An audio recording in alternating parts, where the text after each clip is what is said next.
Welcome to the Sell Well podcast. Today I have phoned a friend on LinkedIn outreach, Oaken Mulholland. I'm so excited that you're here with me today. I'm excited that my listeners get to learn a little bit about LinkedIn outreach. I know that this has a lot of stigma around it, and so I'm really excited to have you on today and kind of hear your backstory and a little bit of your perspective on where outreach is today. So thanks for joining us. Happy to be here, Susie. Thanks very much.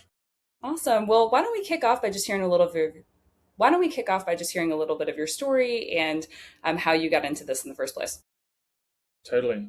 My story. I'll give you the short version. I got into this a while back over COVID. I was actually working with a family friend and a business consultant for tech startups, and he would do all the GTM consulting with them. And I kind of came on as a bit of a LinkedIn help, and we started running outreach and booking all their calls to kind of prove sales so they could get their first round of funding and stuff.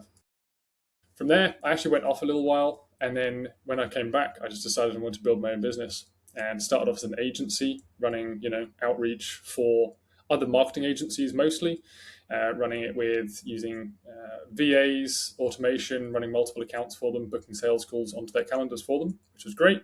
But I wasn't a huge fan of the agency model myself and really wanted to change things up. A few friends had asked me like what I was doing and how it was having success, and I told them, and they had really good success with it as well. So I actually just flipped into coaching. And honestly, that's been the last 18 months. It's been really good fun. Traveled around the world, helping a lot of agencies to book calls on LinkedIn. It's great. What did you not like about the agency model? Honestly, tiny margins, constantly just having to deliver to what somebody else wanted, if that makes sense. The amount of expense that it takes to deliver, and then the little amount that people want to pay, basically. So I really Gotcha. struggled with that. I found that quite difficult to enjoy, if that makes sense. And when people just asked what I was doing and they had good success, that that really pumped me up. So Very I cool. just flipped. Awesome. I love that. Well, I want to dive into LinkedIn outreach, and I would love to just kind of have you define that. Talk about your process and kind of what you've seen. When we were brainstorming about what this episode could be about, I think that the thing that keep coming to mind for me, or the thing that I keep hearing my clients say, is that LinkedIn outreach is dead. I just keep getting all of these sleazy DMs from people who are like, "We both went to college. We have so much in common. We should jump on a call." And then they send you your super long pitch. I'd love for you to kind of destigmatize this for us. It's clearly working for you, and talk to us about why there's still a lot of opportunity here. Yeah, totally. Well, I think to start at the end, why there's a lot of opportunity is because there are so many people who give it a bad name, right? It's not hard to stand out. There's a lot of people just trying to AI everything with the, let's say, AI slop, right? And then there's a lot of people who just do the pitch slap. And honestly, I look at LinkedIn as the outreach on LinkedIn is like a tightrope between the pitch slap and the chit chat zone, which are both where leads go to die, Okay, can right? you define each of those for us?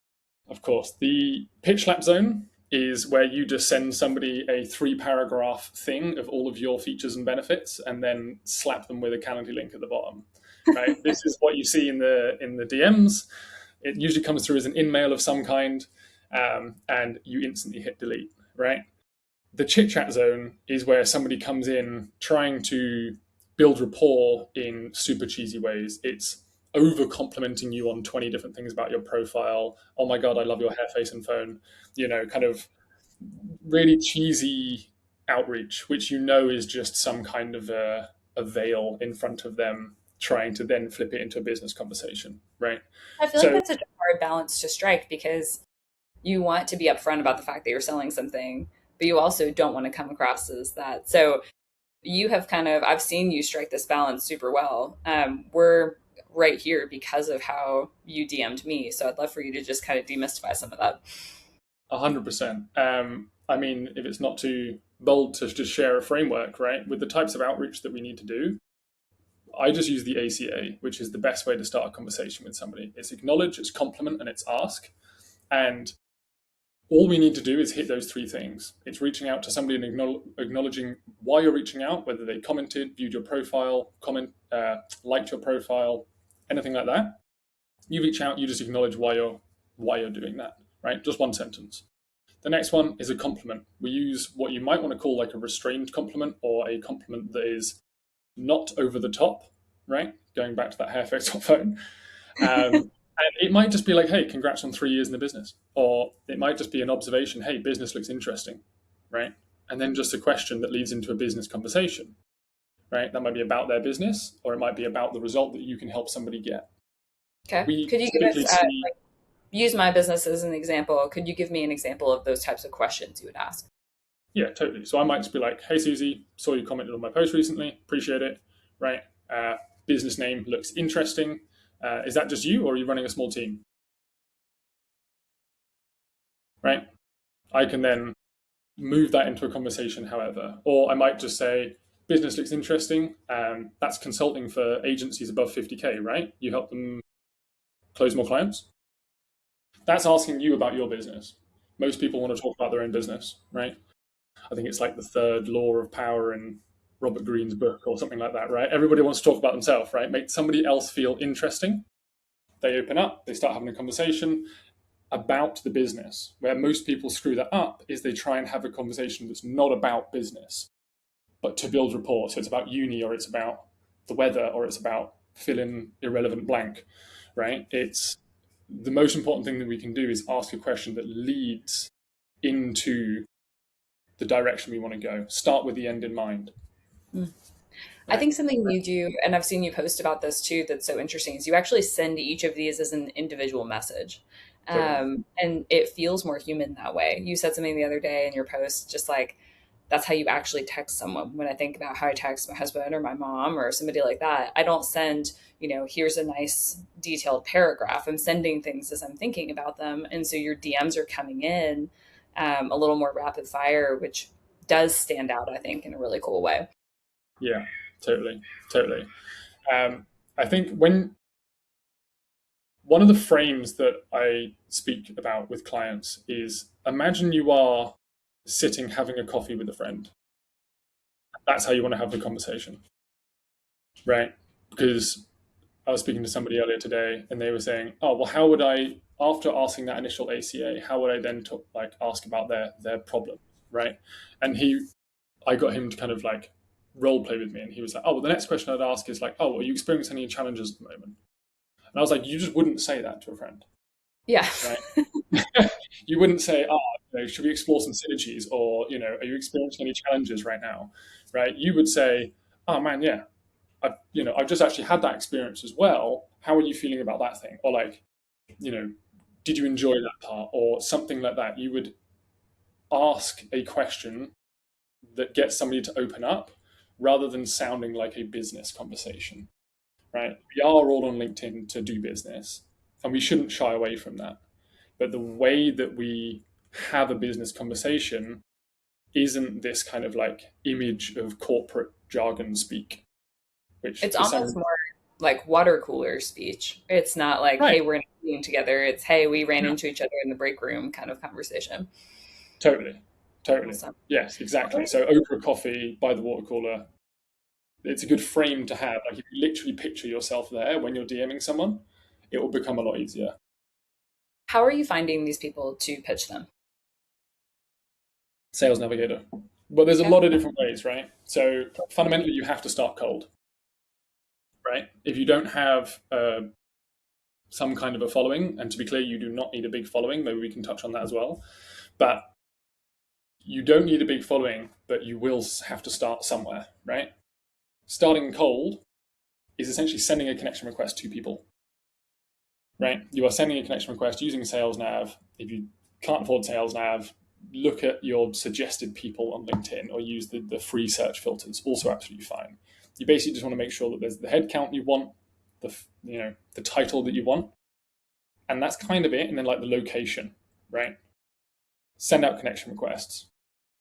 The other way that we find people is we build what's called intent triggers, and I call this adding leverage, and we do that using content, right? So you're sending out connection requests, X amount of people will accept. If you have a good profile, good content, about 50% will connect, 40 to 50%, depending on your ICP.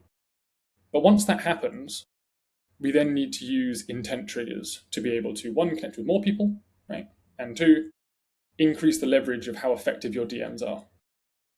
Right? So the DMs are where you book the calls, you make the money, you sign the clients, all of that. You build the real relationship.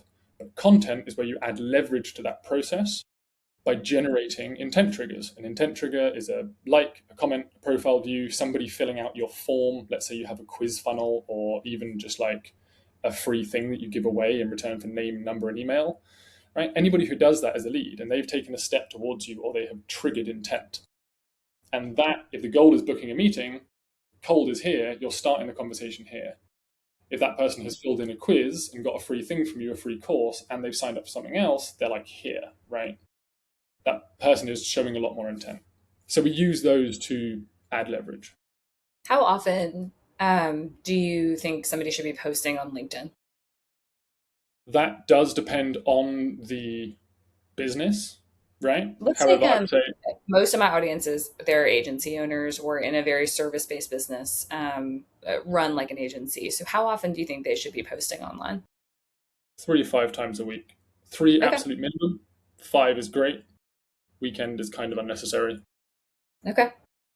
That's awesome. And I love that you talk about this kind of supporting your DM conversations because I do think that there's um, this hope that if I'm posting content, I'm going to have sales, right? And then there's this hope of if I DM people, I'm going to have sales, but one without the other falls flat.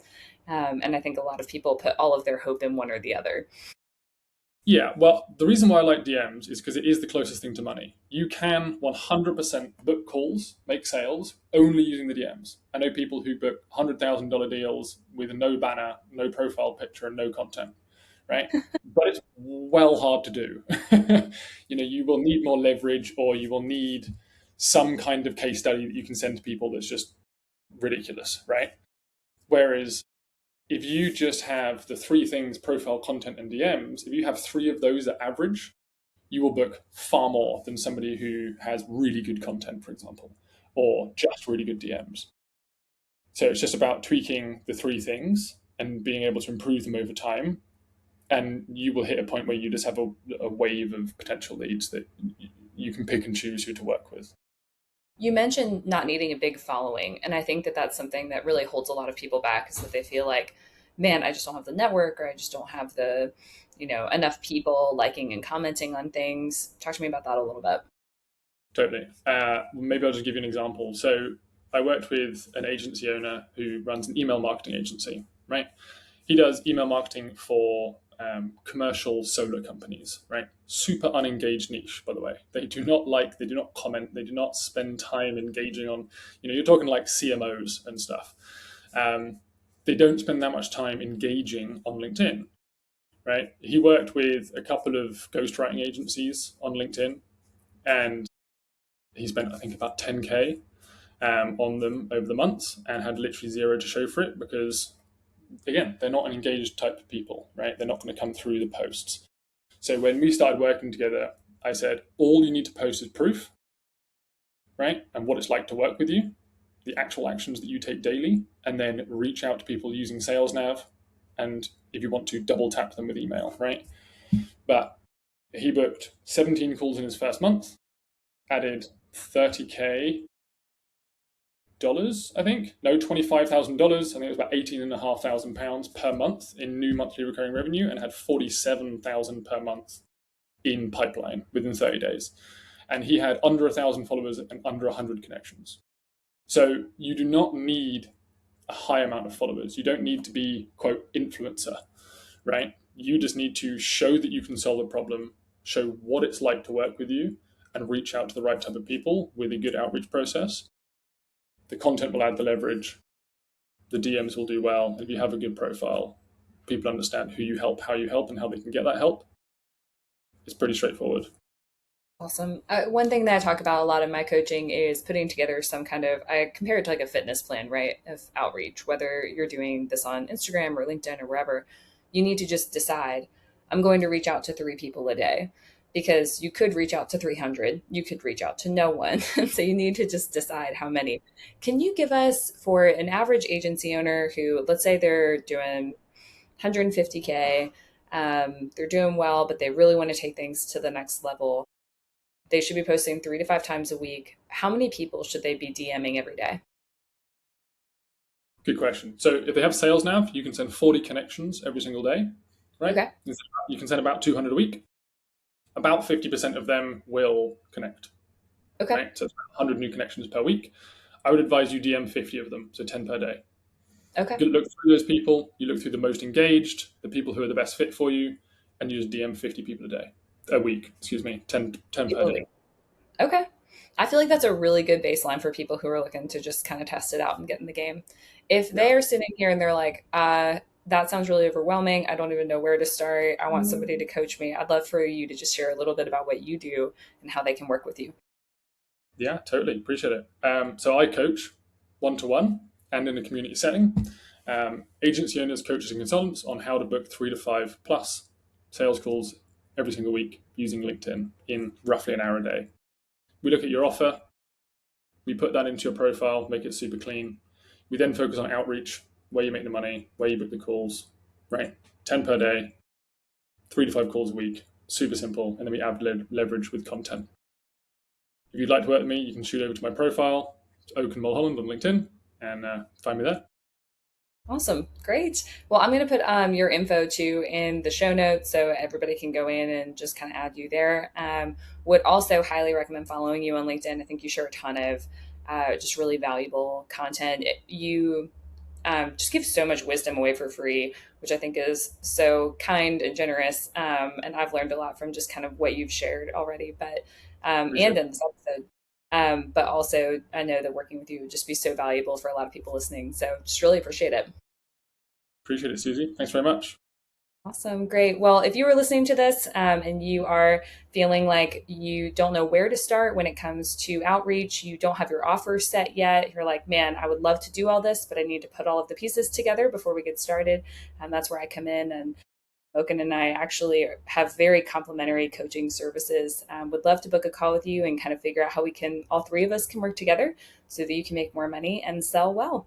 So, with that, I will be with you next week. We've got a great conversation coming up that I'm excited to share with you. Until next time, friends, sell well.